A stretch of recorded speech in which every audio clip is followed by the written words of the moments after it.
कहाँ सकूत आई, जल्दी करो ना, क्या हुआ? हमारे जाने का टाइम हो गया है। ओ इंदु बेटा, वो तुम्हारे काका की तबीयत ठीक नहीं है ना, उन्हें हॉस्पिटल ले जाना है। ठीक है, पहले काम निपटा लो फिर चली जाना।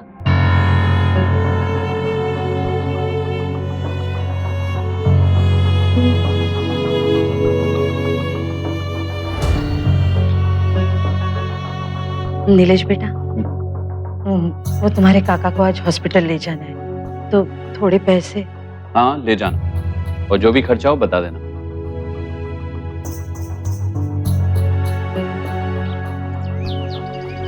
इंदु बेटा, कुछ पैसे। क्या ताई, कितनी बार कहा है पीछे से मत टोका करो।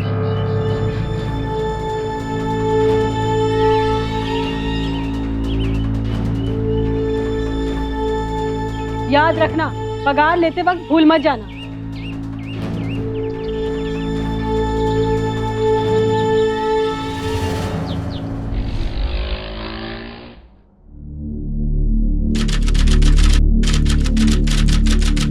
सब ठीक तो है ना डॉक्टर साहब? जी नहीं, आप लोगों ने आने में बहुत देर कर दी है और निमोनिया बहुत बढ़ चुका है, इन्हें फौरन भर्ती करना पड़ेगा। और ये स्लिप लीजिए, आप बाहर जाकर रिसेप्शन पर जमा करवा दीजिए। जी।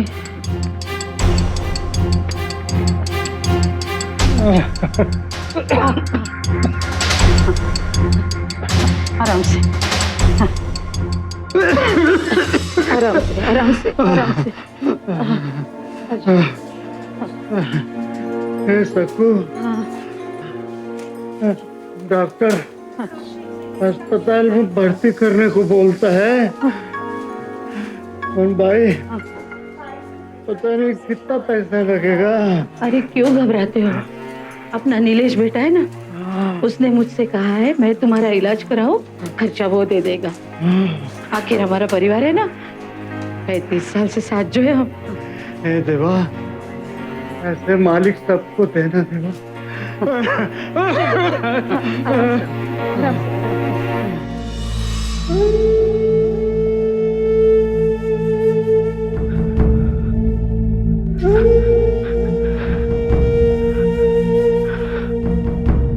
सकू आप ही हैं? हाँ, आपको रिसेप्शन में बुलाया है।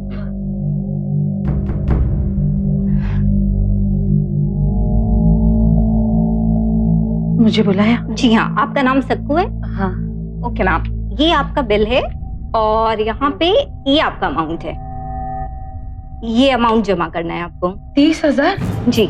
ऐसा कैसे हो सकता है?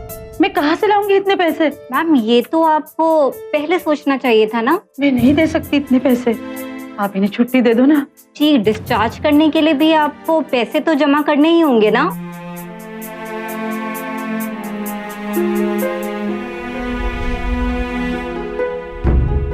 बोलो सकुताई। वो तुम्हारे काका का बिल आया है। लो। क्या 30,000 रुपए? इतने पैसे मैं कहां से लाऊंगा?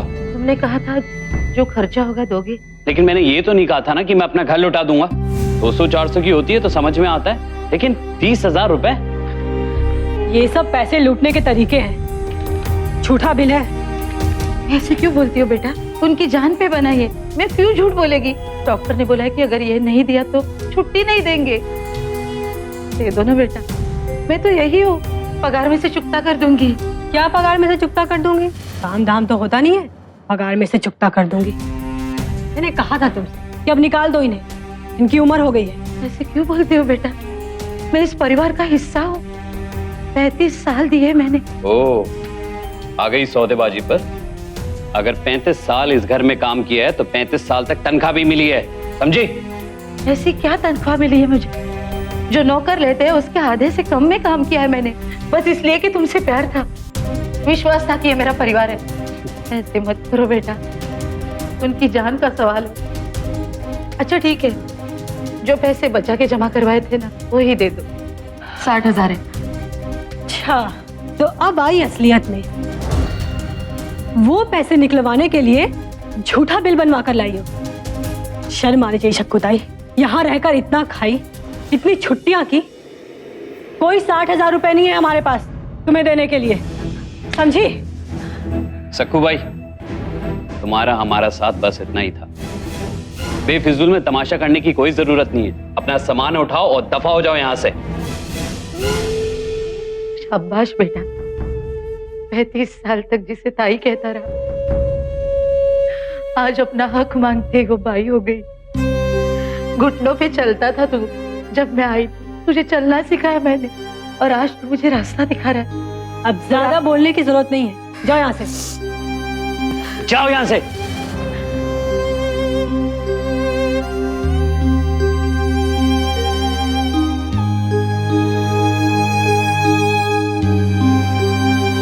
अभी जो आपने देखा वो हमारे घरों में काम करने वाले कर्मचारियों के जीवन की सच्ची तस्वीर है। वो इंसान जिसका दिन हमसे पहले शुरू होता है और हमारे बाद खत्म होता है, सिर्फ हमारे लिए, जो हमारा पूरा घर संभालते हैं, खाना, कपड़े, बर्तन, हमारी सेवा करते हैं, उनके साथ ऐसी बदसलूकी कहाँ का इंसाफ। हमारी आज की कहानी इसी नाइंसाफी के खिलाफ जंग की कहानी है। 55 वर्षीय सक्कूबाई की कहानी, जो पिछले 35 सालों से एक घर में घरेलू सहायक के तौर पर काम कर रही है।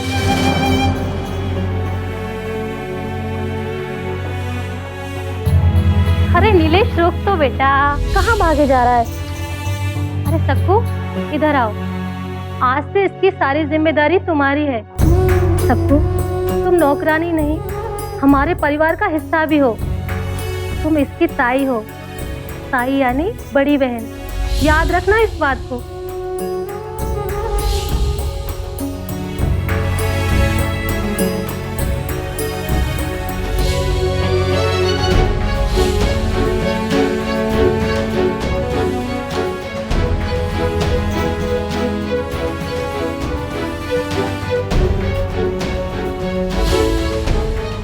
सक्कुताई, आज से आदित्य आपकी जिम्मेदारी है। जिस प्यार और संस्कार के साथ में आपने मुझे पाला था, हम चाहते हैं कि आप इसे भी पालें।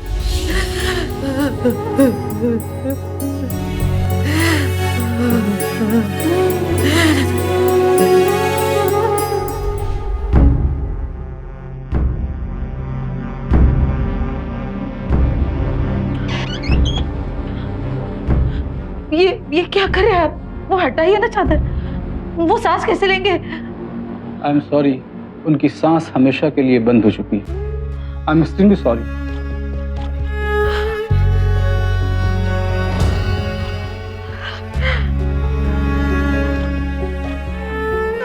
उठिए ना, मुझसे बात करिए ना आप बोलते क्यों नहीं? बोलो ना मुझसे। अब उठो ना, ये क्या हुआ आपको?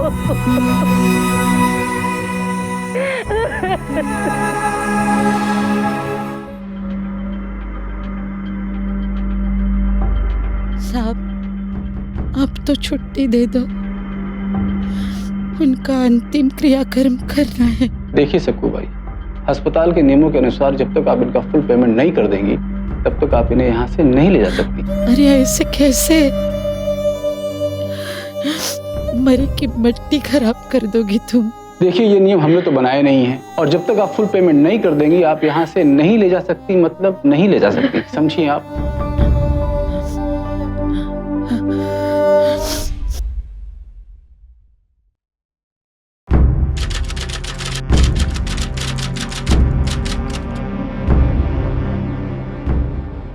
कौन चाहिए? मैं सक्कू, मुझे नीलेश बेटे से मिलना है। पर साहब तो भी घर पर नहीं है। तो इंदु बेटी से मिलना है। इंदु बेटा। सक्कुताई, तुम यहाँ कैसे? इन्हें अंदर कैसे आने दिया? मैं क्या करेगी मैडम, ये मानेगी नहीं। बेटा, तुम्हारे काका मुझे छोड़ के चले गए, उनकी अंतिम क्रिया करनी। हॉस्पिटल वाले उन्हें छुट्टी नहीं दे रहे जब तक कि 30,000 न दे दो। मैं जिंदगी भर यहाँ मुफ्त में काम करेगी, बस उनकी अंतिम क्रिया करवा दो। मैं हाथ जोड़ती है। फिर वही बात, पहले बीमारी अब मौत। तुम लोगों को रोज इतने क्लास के बहाने मिलते कहाँ से? सक्कू भाई, खैरात खाना नहीं खोला है हमने। इतने साल से काम किया है, उस हक से मांगती है पैसे दे दो। मरे की मट्टी खराब हो जाएगी, वो इनकी लाश नहीं देंगे हमें। तो अच्छा है सक्कू भाई, मुफ्त में फोकट में बिजली से क्रियाक्रम कर देंगे वो लोग अपने आप से। पैसा भी बचेगा और टेंशन भी। और अब यहाँ रोज रोज मत आया करो, तुम्हारे हिसाब से 700 रुपए बनते हैं। वो लेके जाओ और पीछा छोड़ो हमारा।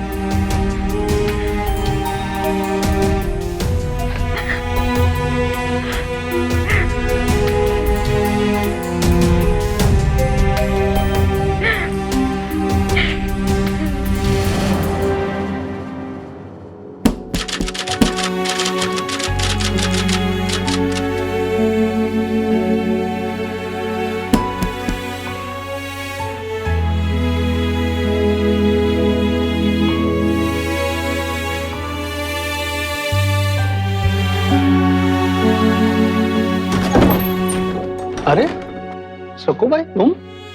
कर्णिक साहब, आपकी मदद चाहिए। अब बोलो ना नीलेश को पैसे देने को। अब बड़े हो, आपकी सुनेगा वो। अरे सक्कू भाई, इतना काम करती है इतने पैसे में, मेरी बात मान, मेरे घर आ जा, काम भी कम रहेगा और पगार में डबल दूंगा। क्या कर्णिक साहब, ये तो मेरा घर है, यहाँ से मेरी अब अर्थी ही जाएगी। नीलेश बिल्कुल माँ की तरह इज्जत देता है मुझे, और ये मालिक नहीं है मेरे, ये मेरा परिवार है। और ज्यादा पगार की लालच से कोई परिवार छोड़ता है क्या अपना? हॉस्पिटल वाले इनकी लाश नहीं दे रहे पैसों के बिना, आप समझाओ ना। देखो सक्कू भाई, वो बड़े जोशी साहब से तब की बात अलग थी, अभी नस्ल बदल गई है और वो मेरा पड़ोसी है और जुबान का बहुत तेज है। मैं बेकार में उससे झगड़ा नहीं मोल ले सकता। हाँ, तुम्हें 1000-1500 की मदद चाहिए तो मैं दे सकता हूँ।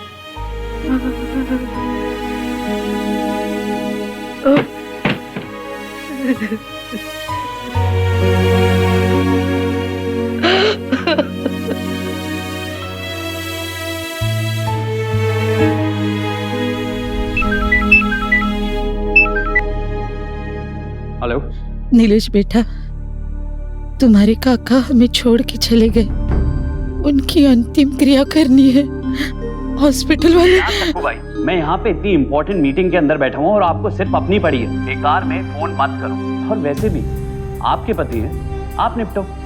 मुझे बार बार फोन करके तंग करने की जरूरत नहीं है, नहीं तो मैं पुलिस में कंप्लेंट कर दूंगा, समझे?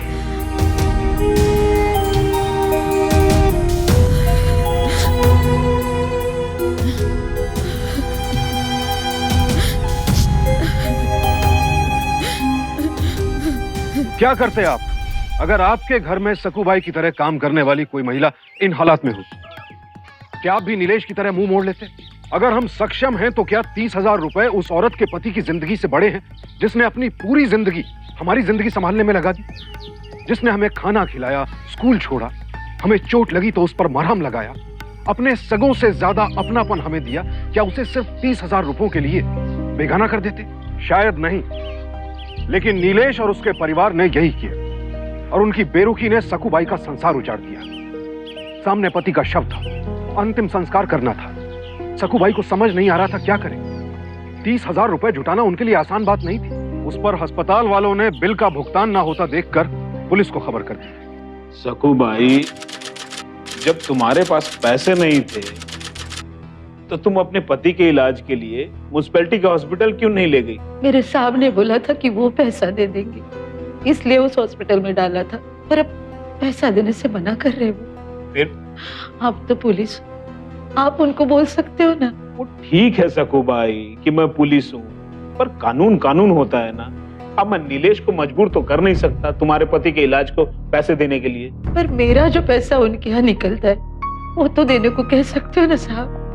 मैंने हमेशा पगार से कम ही पैसा लिया क्योंकि मुझे जरूरत ही नहीं थी, और बाकी का पैसा उनके पास जमा करती रही, पर अब वो भी पैसा नहीं दे रहे वो।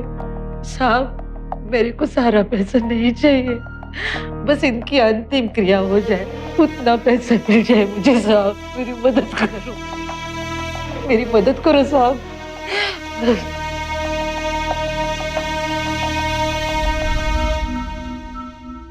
सकू भाई, चल अंदर, साहब बुला रहे हैं। साहब ने नीलेश को मना लिया, भगवान उनका भला करे। हाँ हाँ, चल चल चल चल।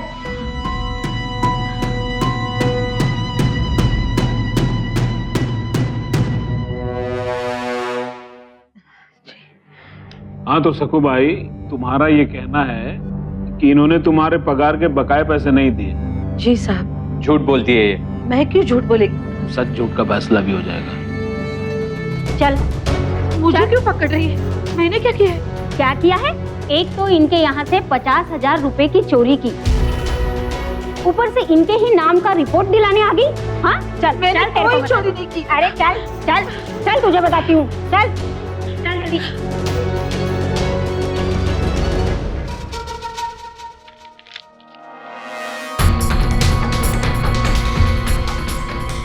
मेक श्योर वो हमारे घर के आसपास कभी नहीं दिखे। Don't worry. आपके घर के पास क्या, वो आपके इलाके में भी नहीं फटकेगी। मुझे मत मारो, मैंने कुछ नहीं किया, मैंने नहीं चोरी की।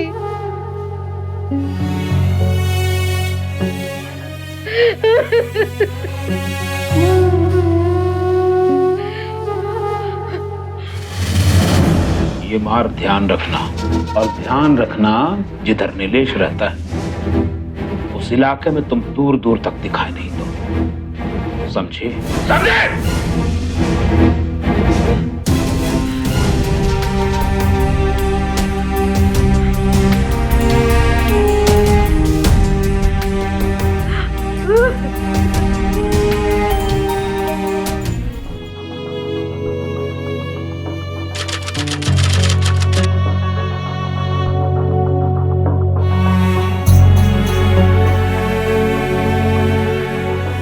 मैं माधव की पत्नी सकू। पैसों का इंतजाम नहीं हुआ। जी, उनकी अंतिम क्रिया तो हो चुकी है बिजली से, और अगर आपको अस्थियां चाहिए तो आप पैसे दे के ले जा सकती हैं। ये आप क्या बोल रही है?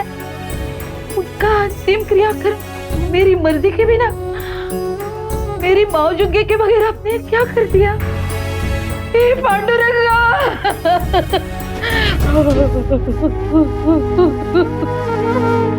जीवन भर की आपाधापी के बाद जिस उम्र में हर इंसान सुकून और आराम की उम्मीद करता है, सकूबाई को उस उम्र में एक जंग लड़नी पड़ रही थी, अपने जज्बात से और उन लोगों से जिन्हें उन्होंने अपना समझा था। एक के बाद एक होते आघातों ने सकूबाई को हिलाकर रख दिया था। इस उम्र में जाकर दुनिया की कड़वी सच्चाई उनके सामने आ रही थी। उन्हें समझ आ रहा था पैसे की ताकत क्या है और कैसे उसके लिए रिश्तों को तोड़ा मरोड़ा जाता है। पहले नीलेश की बेरुखी, फिर पति की मौत, और अब वो अपने पति के अंतिम संस्कार से भी वंचित हो गई। इतनी चोटें पड़े तो कोई पत्थर भी टूट जाए, लेकिन सकूबाई जैसे लोग नहीं। उन्होंने फैसला कर लिया कि उन्हें अपने 35 साल के त्याग और मेहनत का पूरा हिसाब चाहिए।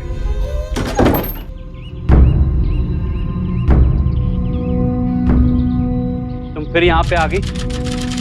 पुलिस से मार खाने के बाद में भी तुम सुधरी नहीं। बहुत ठीक हो। क्या चाहिए? जो चाहिए था वो तो आपने नहीं दिया ना साहब। अब मैं वो देने आई हूँ जिसके तुम हकदार हो। सक्कुबाई, सक्कुबाई! पूरे 35 साल दिए मैंने इस घर में, घुटनों पे चलता था तो तब, और एक दिन में मैं ताई से चोर बन गई हूँ। तू इस घर का बेटा था, अब बाप बना है, पर इन 35 सालों में मैं इस घर में क्या क्या नहीं बनी। माँ, बहन, दादी, चाची, नौकरानी, सब कुछ बनी मैं, और तू मुझे चोर कहता है। स्कूल के बच्चे जब तुझे रास्ते में पकड़ के पीटते थे ना, तो उन्हें पीटने मैं जाती थी डंडा लेके, और तूने मुझे पुलिस से पिटवाया। चोरी करी मैंने चोरी की, मैंने चोरी की। हाँ, चोरी की है मैंने। मैं कहती हूँ मैंने चोरी की है, मैं चोर हूँ। तुझे लगता है ना मैं चोर हूँ? मैंने चोरी की है। पूरे 35 साल चोरी की है मैंने। अपनी जवानी से लेकर बुढ़ापे के 35 साल चोरी की है मैंने। अपनी नींद, अपना चैन, सब कुछ चोरी किया है। जो वक्त अपने बेटे को देना चाहिए था वो चोरी करके तुम्हें दिया मैंने। 10 साल पहले मेरी बहू और बेटा चल बसे बीमारी से, तब मैंने अपने आंसू चोरी किए। तुम्हारी जवानी ठीक से बीते इसलिए अपने बेटे का बचपन चोरी किया मैंने, और अब अपनी पोती का बचपन चोरी किया है तुम्हारे लिए। तो तू कहता है मैंने चोरी की? हाँ, चोरी की है मैंने, इतनी बड़ी चोरी किया मैंने, और तुमने इल्जाम सिर्फ 50,000 का लगाया। कितने कमजोर हुए तुम सामने। पर अब ये सखुबाई बताएगी कि अगर वो अपना परिवार समझ के अपनी जान भी दे सकती है ना, तो धोखा देने वालों का जीना भी आराम कर सकती है।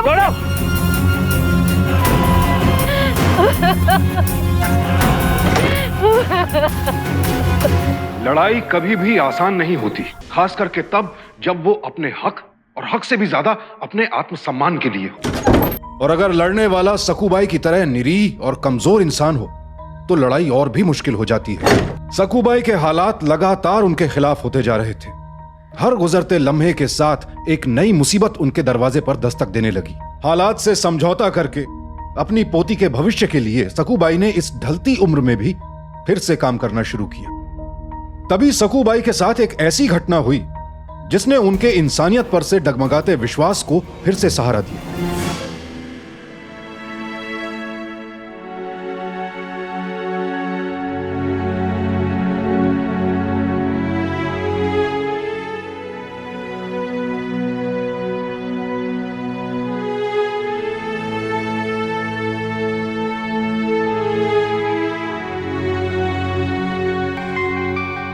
हेलो। हेलो, मैं सखुबाई बोल रही हूँ। अरे क्या शक्कू भाई, महीना खत्म नहीं हुआ और छुट्टियां चालू? वही बोलने को फोन किया साहब। मेरी पोती का एक्सीडेंट हुआ है। क्या? मैं सरकारी हॉस्पिटल में हूँ।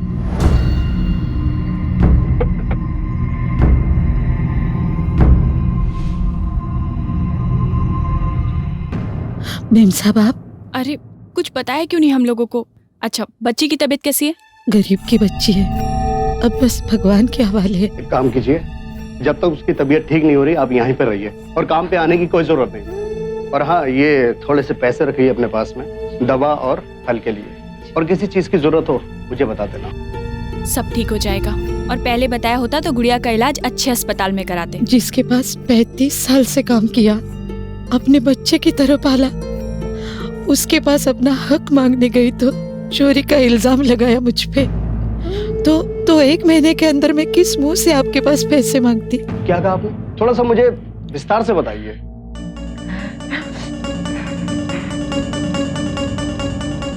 अगर 35 साल इस घर में काम किया है तो 35 साल तक तनख्वाह भी मिली है, समझी?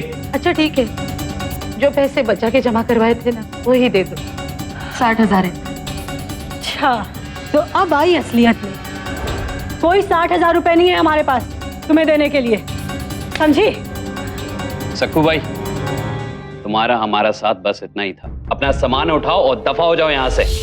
ब्लडी इंसेन, ऐसा कैसे कर सकते हैं लोग? ऑफ कोर्स यार, ये तो क्राइम है। सक्कूबाई तुम पुलिस के पास क्यों नहीं गई? मैं गई थी पुलिस के पास, पर वहाँ पर भी पैसा खिलाकर उन्होंने मुझ पर ही चोरी का झूठा इल्जाम लगा दिया। गरीब हूँ, कहाँ तक लड़ती मैं अकेली। एक काम कीजिए, आप आराम कीजिए और बच्ची का भी ध्यान रखिए। नए परिवार के इस आत्मीय व्यवहार ने नीलेश के दिए घावों पर मरहम का काम किया। सकूबाई अपना दुख लगभग भूल गई, लेकिन फिर से कुछ ऐसा हुआ जिसने सकूबाई को एक बार फिर अपनी खामोशी तोड़ने पर मजबूर कर दी। भैया ये मूली कितने की दी? 10 अच्छा, और ये धनिया? ठीक है, ये दे दीजिए 2 और ये दे दीजिए। कैसा चल रहा है काम? पैसा बराबर मिल रहा है ना? कौन? वो नीलेश साहब के वहाँ? वहाँ छोड़े हुए तो 2 महीना हो गए मेरे को। ना किटकिट करती थी वो मैडम, मेरे को नहीं जमा। फिर क्या? सुना है कोल्हापुर से कोई नई लड़की लाए हैं और खाने और कपड़े में रखा है, वही जमेगा उनको। एक और नई सकूबाई बन रही है जो पहले इनको संभालेगी, फिर इनके बच्चों को, और जब बूढ़ी हो जाएगी तब चोरी का इल्जाम लगा के घर से बाहर फेंक देंगे। बेवकूफ लोगों के साथ ना ऐसा ही होता है।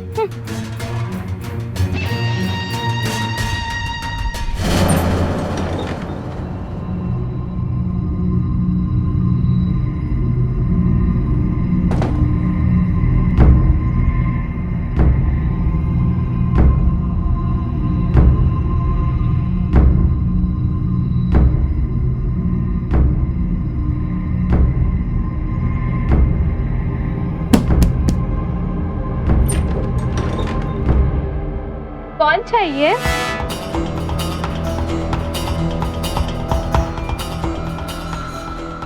पानी मिलेगा बेटा? पानी?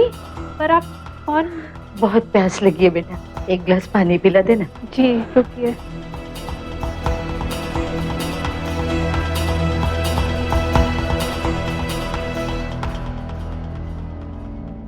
बस।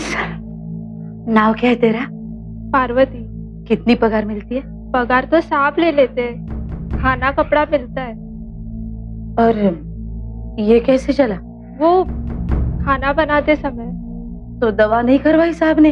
वो काहे को कराएंगे, मेरी गलती थी ना। तुम भी कहीं काम करती हो क्या? पता है इससे पहले यहाँ पर एक बाई थी सक्कू, 35 साल पाला है साहब ने, फिर भी वो चोरी करके भाग गई। तुझे चोर लगती हो क्या बेटा? मैं ही Sakku by.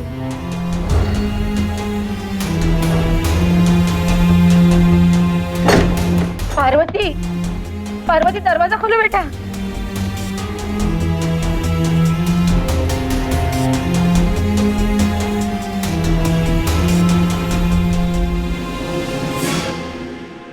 Good morning. Sakubai, Sakubai. आई मैम साहब।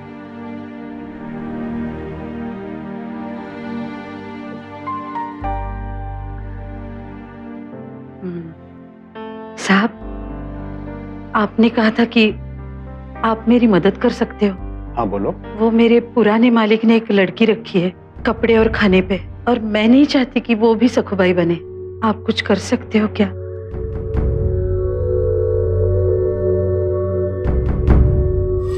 सकुबाई ने अपना दर्द तो सह लिया, लेकिन इस नई लड़की के भविष्य के साथ खिलवाड़ उन्हें मंजूर नहीं था। वो नहीं चाहती थी कि जिस तकलीफ से वो गुजरी वही सब कुछ इस लड़की को भी झेलना पड़े। उन्होंने गैर जिम्मेदार और लालची नीलेश को सबक सिखाने का फैसला कर लिया, क्योंकि अगर वो ऐसा ना करती तो न जाने कितनी सकुबाई पैदा होती और नाइंसाफी सहते सहते मर जाती। उनके इस मजबूत इरादे को नए परिवार का भी पूरा समर्थन मिला, क्योंकि उनके लिए सकुबाई सिर्फ एक काम करने वाली बाई नहीं थी, बल्कि एक इंसान थी जिनके अपने अधिकार थे। सकुबाई की मदद करना उनकी जरूरत नहीं थी, लेकिन इंसानियत के नाते इसे उन्होंने अपना फर्ज समझा और वो सकुबाई को लेकर मजदूर संगठन पहुंचे। आप पहले क्यों नहीं है हमारे पास? अगर मैं ये जानती होती ना साहब, तो ये नौबत ही ना आनी थी ना।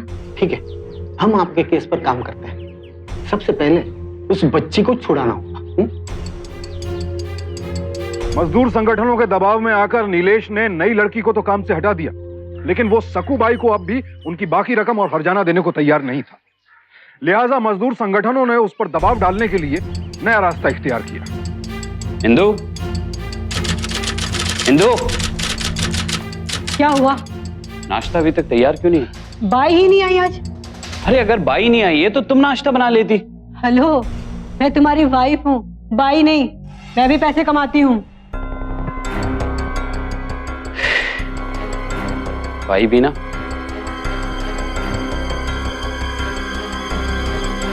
Hello hello. हाँ पूनम भाई, तुम्हें कितनी बार बोला है कि छुट्टी लेने से एक दिन पहले इत्ला कर दिया करो, लेकिन तुम्हारे कान पे जू ही नहीं रेंगती। मैं आई थी साहिब, लेकिन बाहर वो संगठन वाले जो बैठे हुए हैं उन्होंने मुझे नहीं आने दिया और कहा कि कोई इस घर में काम नहीं करेगा। ठीक, ये संगठन वाले भी ना, अरे देश में कोई कानून नहीं है क्या? ये हमारे घर में हमको नजरबंद कैसे कर सकते हैं? मैं देख के आता हूं।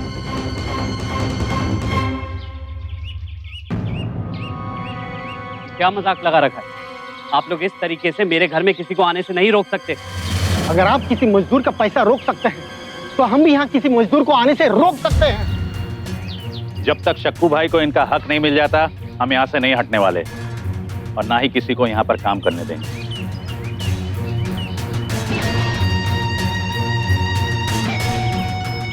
ठीक है।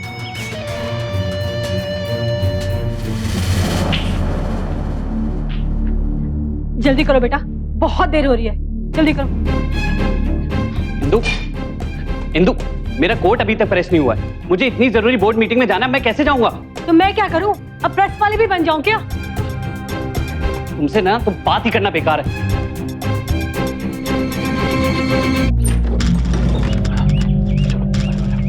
जल्दी करो इंदु, लेट हो रहे हैं। लॉक कर देना अच्छे से। चले? अच्छा सुनो इंदु, आज आदित्य को तुम स्कूल छोड़ दो। घर का सारा काम भी मैं करूं और इसे भी स्कूल मैं छोड़ूं? तुम कुछ नहीं कर सकते हो। अच्छा ठीक है बाबा, मैं छोड़ दूंगा। नीलेश चल।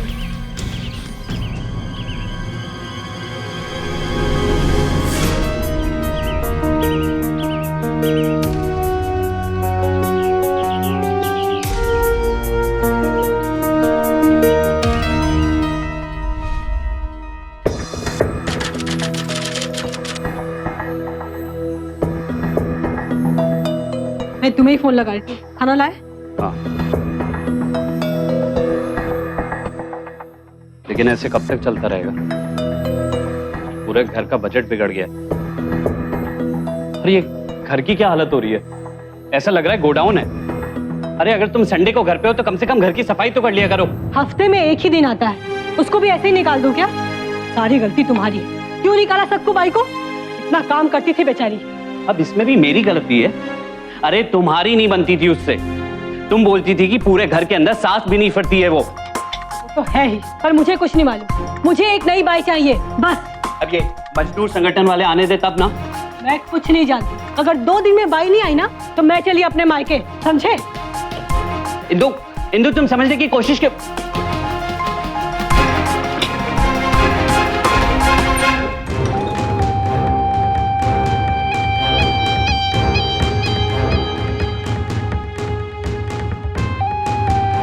ये जो कुछ भी हो रहा है तुम्हारी वजह से हो रहा है। बोलो इन लोगों को कि यहाँ से अपना बोरिया बिस्तर उठाए और दफा हो जाएं। ये सब जो हो रहा है ना नीलेश, वो तुम्हारे कर्मों का फल है। मेरा हिसाब कर दो, सब अपने आप उठ जाएंगे। मुझसे हिसाब मांगती है? 2 कौड़ी हो रहा है। Hello police. सक्कू भाई ने भड़े के गुंडे बुलवा के हम पे हमला करवाया है। पिछले 15 दिनों से घर के बाहर घेराव कर रखा है। हमारी जान को खतरा है। आप प्लीज FIR लिखिए। मिस्टर, गुंडा किसे बोल रहे हैं? LLB हूं मैं, समझे? हम शांति से धरने पर बैठे हुए थे सर। ये भाई साहब आए और इन्होंने सक्कू बाई पर हाथ उठाया। सर सबसे पहला झगड़ा इन्होंने शुरू किया सर। बोल रहे हैं? हाँ मैंने भी देखा था। हम सबने देखा था सर। शांत हो जाइए। आपके पास कोई गवाह है कि पहले हाथ इन्होंने उठाया था? इंस्पेक्टर साहब, आप भी इनकी बातों में आ रहे हैं? मैं इनकी बातों में नहीं आ रहा हूँ। मैं गवाहों के आधार पर बात कर रहा हूँ। बट आई एम सॉरी, मुझे आपके और आपकी पत्नी के खिलाफ FIR दर्ज करनी होगी। इंस्पेक्टर साहब,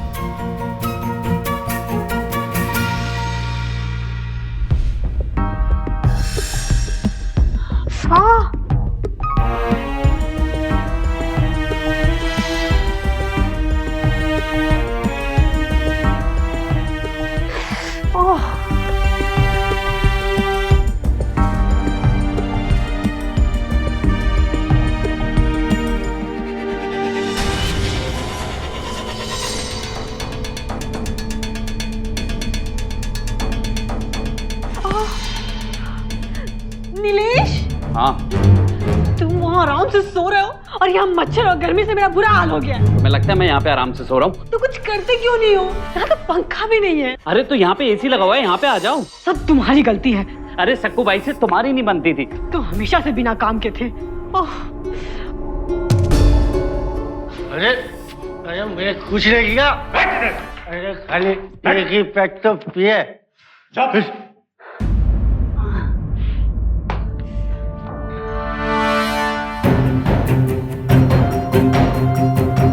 मुझको यारो माफ करना,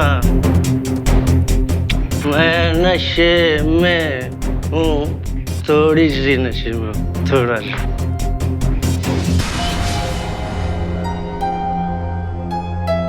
अरे अरे कहाँ जा रही हो?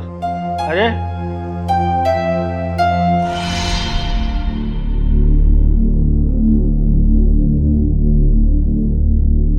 एक एडवाइस दूं? जी।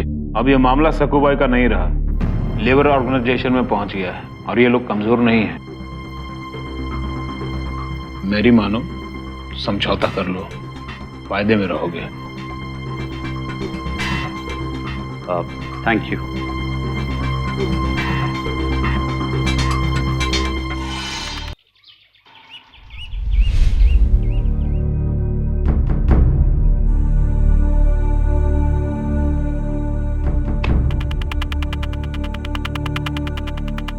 अर्जाने के तौर पे मैं सिर्फ ये दे सकता हूँ, इसको लीजिए और मामला यही रफा दफा कर दीजिए। लेकिन ये तो बहुत कम है। तो अब क्या घर इनके नाम कर दूं? देखिए, मेरा कहने का ये मतलब नहीं है। पिछले 35 साल से सक्कू बाई आपके यहाँ काम कर रही हैं और 20 रुपए पगार के हिसाब से इन्होंने काम शुरू किया था, जो कि बढ़कर सिर्फ 1000 रुपए तक पहुंची है। मेरा मतलब है कि इन्होंने अब तक 1/3 के पगार पे आपके यहाँ काम किया है, इसलिए आपको इनका पूरा पैसा देना होगा, जो तकरीबन 4.5 लाख रुपया हिसाब बैठता है।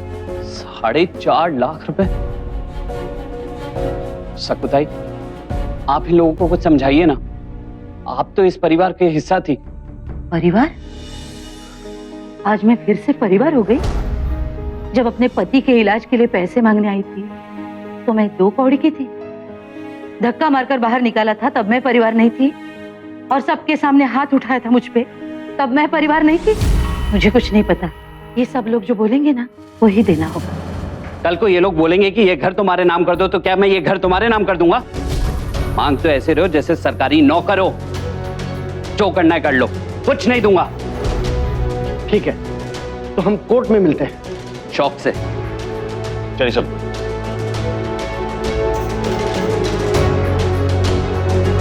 ₹20,000 सकूबाई के लिए कोई छोटी रकम नहीं थी, लेकिन उन्हें एहसास था कि उनकी लड़ाई इन 20,000 रुपयों से कहीं ज्यादा बड़ी थी।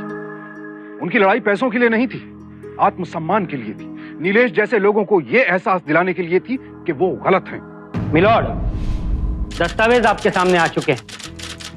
सखूबाई ने नीलेश से जो हर्जाना मांगा है वो नाजायज है। एक नियोक्ता अपने नौकर की सेहत के लिए जिम्मेदार होता है, ना कि उसके परिवार के सेहत के लिए, माय लॉर्ड। ऐसे में नीलेश ने अगर उसके पति के इलाज के लिए पैसे नहीं दिए तो उसने कोई अपराध नहीं किया मिलॉर्ड। हाँ, सखू ने उन्हें सिर्फ मानसिक प्रताड़ना दी है। सक्कू भाई, इस विषय में आपको क्या कहना है? पढ़ी लिखी तो नहीं हो, आपकी तरह कानून भी नहीं जानती। मैं बस आपसे एक सवाल करूंगी, कितना काम करते हैं आप लोग? मतलब आप कहना क्या चाहती हैं? मतलब हफ्ते में 5 दिन और दिन में 8 घंटे काम करते हैं आप लोग। त्योहारों की छुट्टी मिलती है, बोनस मिलता है, वक्त वक्त पे पगार बढ़ती है आपकी, दवा दारू का पैसा सरकार देती है। मैंने 35 साल तक 24 घंटे इनकी नौकरी की है साहब, और 35 छुट्टी भी नहीं ली, यही सोच के कि ये मेरा परिवार है। कभी पगार बढ़ाने की मांग नहीं की, दवा दारू को पैसे लगे तो इन्होंने पैसे काट लिए। पगार नहीं लेती थी, यही सोच के कि मेरा पैसा मेरे परिवार के पास है। पर मैं नहीं जानती थी मेरे इन थोड़े से पैसों का बोझ मेरी 35 साल की ईमानदारी से ज्यादा हो जाएगा। इसलिए जब अपने बीमार पति के इलाज के लिए पैसे मांगने गई तो इन्होंने चोरी का झूठा इल्जाम लगा दिया मुझ पे। क्या हमें जीने का हक नहीं है? बीमार होने पर छुट्टी करने का, दवा लेने का अधिकार नहीं है हमें? मेरे को मालूम नहीं साहब, पर इन लेबर वालों ने बताया कि महीने में 4 छुट्टियां और 8 घंटे काम। हमें तो ऐसे कुछ नहीं मिलता था। सरकार अपने नौकरों को पेंशन देती है, रिटायर होने पर पैसा देती है, तो बूढ़े होने पर हम लोग क्या मर जाए? क्या सरकार यही चाहती है? आप ही बताइए साहब, हम इतना कुछ तो नहीं मांग रहे, हम बस अपना हक मांग रहे हैं। कोई भी काम छोटा या बड़ा नहीं होता। क्या ये जुमला सिर्फ किताबों में पढ़कर इम्तिहान पास करने के लिए है, या हमें अपनी असल जिंदगी में भी इस पर अमल करना चाहिए? हमारे घरों में काम करने वाला खानसामा, ड्राइवर, हाउसकीपर किसी भी सूरत में हमसे छोटे नहीं हैं। छोटी है वो सोच जो उन्हें छोटा समझती है, और इसी घटिया सोच की शिकार हुई सकूबाई। इसी सोच की वजह से इलाज के अभाव में उनके पति की मौत हो गई और उन्हें बुढ़ापे में भी 2 वक्त की रोटी के लिए इतनी मशक्कत करनी पड़ रही थी। सकूबाई के साथ जो कुछ हुआ वो देखकर हम सबको अपने आप से सवाल करना चाहिए कि हमारा सामाजिक रुतबा जितना ऊंचा है, क्या इंसानियत के मापदंड पर भी हम उतने ऊंचे हैं या नहीं। सवाल ये उठता है कि आखिर सकूबाई को अदालत क्यों जाना पड़ा, अपने जायज हक के लिए इतनी बड़ी लड़ाई क्यों लड़नी पड़ी। जवाब है हमारी गैर जिम्मेदारी, नीलेश जैसे लोगों की संवेदनहीनता, उनकी ये सोच कि घरों में हमारे मातहत काम करने वाले लोग कामगार नहीं बल्कि हमारे गुलाम हैं। पर ऐसी सोच रखने वाले लोग ये क्यों भूल जाते हैं कि उनके खुद के अधिकार भी तब तक ही सुरक्षित हैं जब तक वो अपने कर्तव्यों का पालन करते हैं। उम्मीद है कि आप अपने अंदर और अपने आसपास ऐसी सोच को पनपने नहीं देंगे। अब मैं सुशांत सिंह आपसे विदा लेता हूं। कल फिर मुलाकात होगी ऐसी ही एक और प्रेरक सत्य कथा के साथ। तो सावधान